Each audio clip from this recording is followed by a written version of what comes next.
नमस्कार, मैं संजय कुमार। आप देख रहे हैं द एसडी न्यूज़। बिहार में राज्यसभा सीट को लेकर अब सियासत तेज हो चुकी है। एक तरफ कहते हैं एनडीए के तरफ से उम्मीदवार बनाए गए हैं सुशील मोदी, यानी पूर्व उप मुख्यमंत्री के तौर पे जो थे, उन्हें अब उम्मीदवार बनाया गया राज्यसभा सीट को लेकर। वहीं रामविलास जी की पत्नी को लेकर राजद ने अपने तरफ से दावेदारी कहा है कि अगर हमारी सहयोग चाहिए तो रामविलास जी की पत्नी को उम्मीदवार बनाया जाए। इसको लेकर चिराग पासवान ने स्पष्ट कर दिया है कि मुझे महागठबंधन की तरफ से किसी का साथ नहीं चाहिए। यानी राज्यसभा सीट को लेकर अब पूरी तरह से कह सकते हैं सियासत तेज हो चुकी है।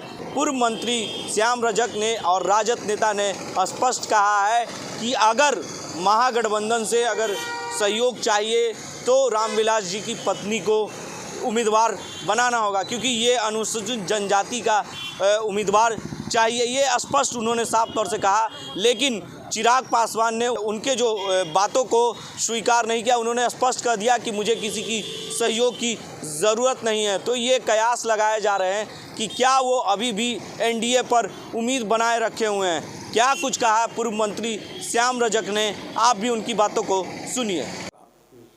कि रामविलास जी ने लगातार दलितों की लड़ाई लड़ने का काम किया और रामविलास जी पहचान भी हुई और दलितों को सम्मान बढ़ा, दलितों का साथ बढ़ा, उसमें रामविलास जी का एक बड़ी भूमिका रही।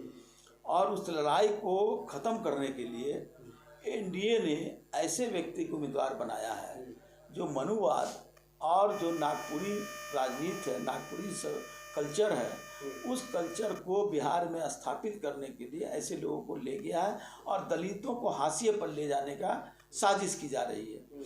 तो इसमें ये बट न देखते हुए मेरा पुनः आग्रह होगा, विनयपूर्वक आग्रह होगा कि लोजपा को श्रीमती रीना पासवान जी को उम्मीदवार बनाना चाहिए।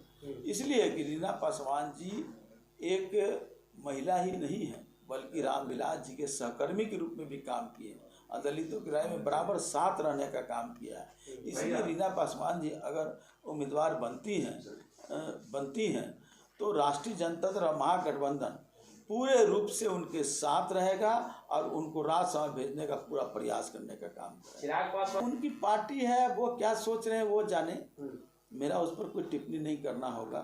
वो किसके साथ जाएंगे, किसके साथ नहीं है, तो दलितों का साहस बढ़ेगा, दलितों का उत्साह बढ़ेगा और दलितों की लड़ाई को बहुत मजबूत स्तंभ मिलेगा। वैसे सर, जिस तरीके से साथ देने के लिए तैयार हैं, लेकिन साथ किसके साथ दिया जाए, साथ किसके दिया जाए, ये भी प्रश्न है। जब लॉ एंड ऑर्डर की आप मीटिंग करते हैं तो आपको सभी दल के लोगों को बुला करके क्या उनके साथ बैठक करना चाहिए, लेकिन आप कर रहे हैं और दूसरी तरफ चिड़ियाटाप पर घटना घट जाती है। आपको पुलिस तंत्र पर कोई मजबूती नहीं है, पुलिस तंत्र आपके हाथ से बाहर चला गया है, माननीय मुख्यमंत्री के हाथ से।